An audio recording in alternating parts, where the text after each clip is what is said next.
Hello there, my name is Retro. The first time you see my channel, I usually review cartoon series, anime series, also topic company random, and it will be Hero Max. Now this anime is quite surprising because I saw a few moments like sort of clips that I thought would be kind of boring and kind of predictable because I've seen a lot of action shows. I mean a lot, I'm obsessed with it. But the only problem is I can tell when the good action show and when the bad action show just a few scenes. And they give me a few scenes that's kind of iffy, but later I decided to skip it because I didn't feel anything.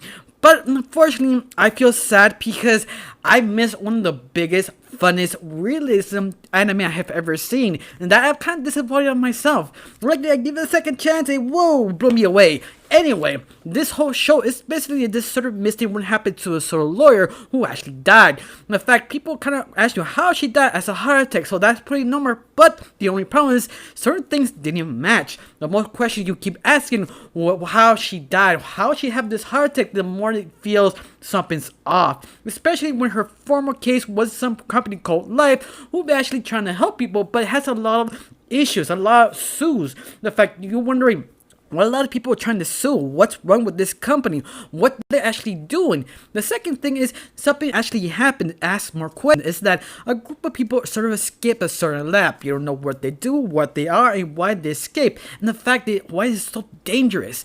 In fact, you feel this sort of action normal kind of film, but it does something so special that it's actually explained why these people can dodge bullets, why they can actually get hit really hard and survive by a car. I mean, this question is pretty normal for an action scene, but never explained. It's just they are that badass, that strong. No, this one kind of slowed down and asked those kind of questions because no normal human being can actually survive.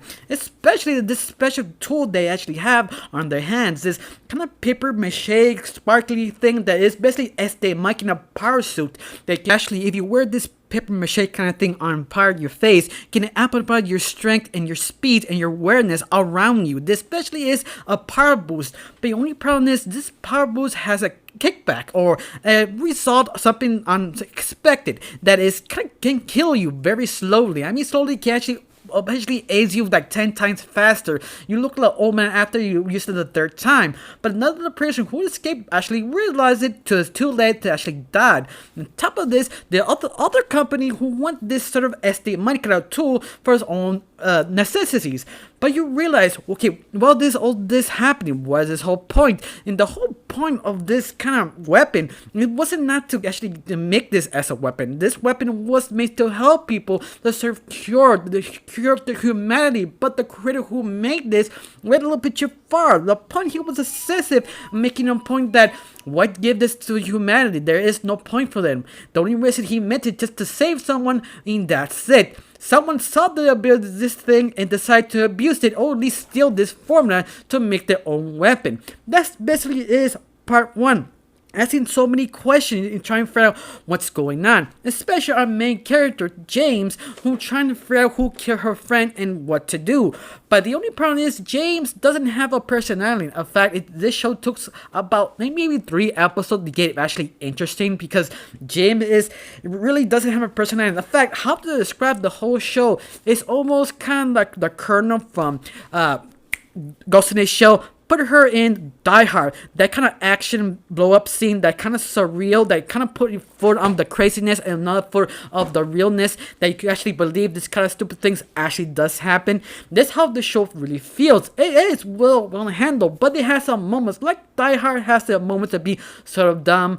For example, it's like a point of Die Hard, the claim get a bomb and the computer ties it up and throws it inside an outlet and blows it up. At the same time, that's not how a bomb sort of activates or fuses to explode. But you have that sort of weird moment that happened in this series that I actually enjoyed. I was like, yeah, it's dumb, but I'm okay with it. This is supposed to be sort of high-speed action and creativity, this kind of normal kind of detective kind of show, and it works. I mean, I enjoy it, but I kind of wish they actually developed the character. But you know, that's okay because this whole show is kind of like once more Ghost in the Shell. It's to ask the questions, not focused about the character, just to ask questions. Why this sort of happening? Why should we care? Why is this so interesting and grabs you, but it takes so long to get interesting? No, Part 2 is kind of continuing what left to part 1, where part 1 left off is sort of solved the case, sort of kind of neutral way that they solved the case, but the guy ran away and killed himself, but it still asks all the questions of what happened to the rest of the scientists who helped this kind of project to work. You have another question, this paper mache magic sparkly thing, does it work well a human being, or need it to help the work the human being? This sort of question, can you use it while using the paper? And it actually kind of answers a lot of questions. This new character called Tina. Tina is a kind of young teenage girl who has kind of a soft weakness that she can't connect to people, but she realized she has some weird special ability that she doesn't know why she has this. I think she's trying to wrap her mind, but she doesn't get this, and she knows her dad knows because she is part of the scientists who made this experimental thing work. But the sad part is all the people are trying to capture, especially the kind of the medicine company who kind of helped Life Company to sort of create this kind of project, and they did not realize their girl actually existed and now trying to capture her so get this thing to activate properly. But you find out it's the person who trying to fix it is the person who needs it to survive. So you have this kind of weird situation. She'll let him die or kill the girl, take the stuff from her to make him live. You have this kind of moral questions that it does pretty well.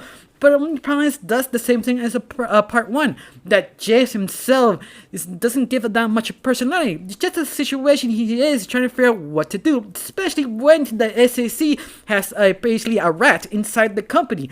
So it doesn't know, okay, who should I trust, who doesn't trust, where to take the girl to be safe so she doesn't die.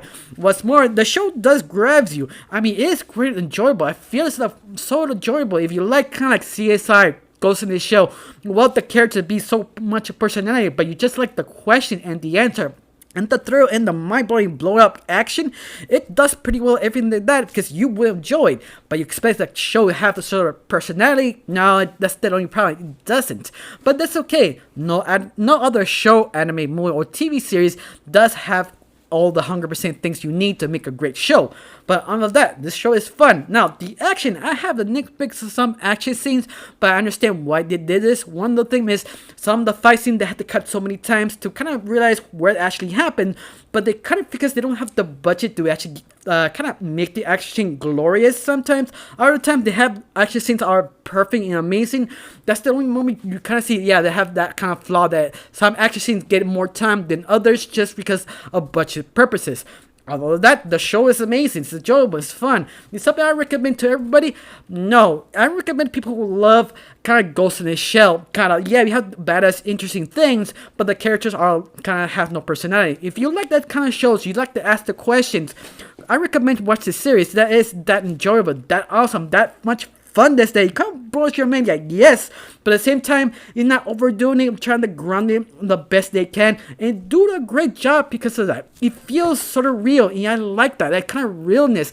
But you can see how the director kind of struggles when to put something real, something crazy in the same time and believe it. Yeah, you have moments that kind of stutter here and there, but luckily they're sort of extending apart so well that you don't have to kind of overthink it, just accept it. And that's it. This show, I can't brag too much about this show or say too much negative of this show. It's just enjoy what it is. Yeah, I have.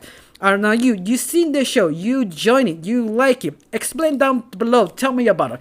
This is the first time you see my channel, please subscribe, it really help my channel if you like what you're hearing. I got nothing else to say, thanks for watching, don't forget to subscribe, and have a wonderful day, bye.